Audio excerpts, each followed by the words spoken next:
창업을 하는 과정에서 우리가 한 번에 성공하기는 힘들어요. 그렇기 때문에 사실 저희가 하고 있는 창업교육이나 이런 프로그램들을 통해서 최대한도로 시행착오를 줄이려는 노력을 하지만 사실 어떤 시행착오들은 반드시 창업자가 겪지 않으면 안 되는 부분들도 있거든요. 그렇기 때문에 보통 저희가 컨설팅을 하는 과정에서 아주 간단하게 해야 될 일과 하지 말아야 될 일을 정의를 시켜드린다고 한다면은 되돌릴 수 있는 일은 무조건 다 해봐도 괜찮고요. 만약에 뭔가를 시행했을 때 되돌리기가 굉장히 어려운 일은 절대 하지 말라고 얘기를 합니다. 예를 들어서 크게 자본금이 들어가진 않지만은 간단하게 본인이 가진 기술로 시제품을 만드는 그런 과정이 있고 그 과정에서 그렇게 그 본인의 어떤 신용이나 아니면은 많은 어떤 자본금이 들어가지 않는다 그러면 그런 시도들은 많이 해봐도 좋아요. 그리고 실패를 해도 상관없습니다. 결국에는 그 실패가 또 다른 성공을 위한 바탕이 될 거니까요. 그런데 만약에 지금 현재 자본금이 필요하고 돈만 있으면 뭐든지 할 수 있다라는 그런 판단을 하고 그 대표자 스스로가 예를 들어서 은행에 가서 대출을 거대하게 끌어온다든지 어떤 신용을 바탕으로 하는 어떤 그런 일을 하게 된다 그런다면은 나중에 실패를 했을 때 그걸 돌이킬 수 있는 방법이 없거든요. 그래서 이런 종류의 일들은 언젠가 하게 되더라도 최대한도로 뒤로 미루도록 그렇게 안내를 하고 있습니다. 사실 그 질문을 굉장히 많이 받았어요.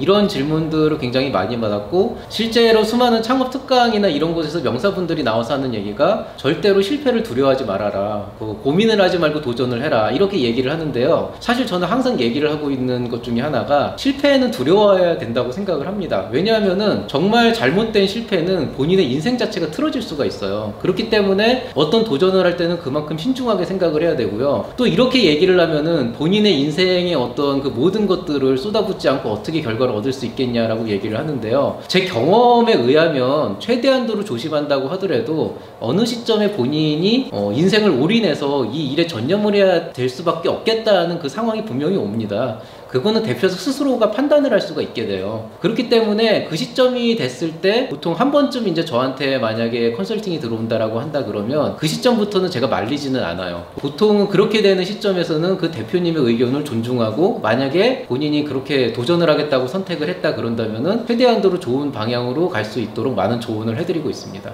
이 데스밸리에 대한 기준이 과거하고는 굉장히 많이 달라졌어요. 과거에는 어떤 사업을 시작했다라고 하게 된다 그러면 보통 어떤 식으로든 자본금을 끌어들인 다음에 기술 개발을 시행하고 그 기술 개발이 완료된 이후에 양산화로 넘어가는 과정에서 막대한 자본금이 필요하는데 그 자본을 제때 조달하지 못하고 적절한 매출이 발생하지 못하면서 회사가 정체하게 되는 순간이 있거든요. 그 고비를 넘지 못하면은 오히려 반대로 회사의 상황이 이제 바닥으로 추락하게 되는 그런 절벽에 빠지게 되는데 우리가 이거를 데스밸리라고 했거든요. 근데 최근에는 정부의 지원 사업이나 여러 가지 투자 정책들이 많이 좋아지게 되면서 예비 창업자들이나 초기 창업자들이 당장 어마어마한 자본금을 어디서 끌어오지 않아도 아주 최소한의 몇천만 원 정도의 그런 지원 자금을 가지고 사업을 시작할 수 있는 그런 상황이 됐어요. 그러다 보니까 보통은 데스밸리라고 하는 그 원래의 그 상황에 가기 전에 초기 데스밸리라고 하는 그런 이제 시점이 오게 되는데요. 그게 정확하게 어떤 시점이냐면요. 초기 투자 자금이나 혹은 지원 자금이 고갈이 되는 딱 그 시점이 옵니다. 그 다음 단계로 넘어가기 위해서는 후속 투자가 이루어지거나 아니면은 매출이 발생하거나 아니면 다른 지원 사업을 받아야 되는데 받을 수 있는 준비가 안 되게 되면서 자연스럽게 이제 정체 상태가 되어 있는 거죠. 보통 이런 초기 데스밸리에 빠지는 그런 기업들은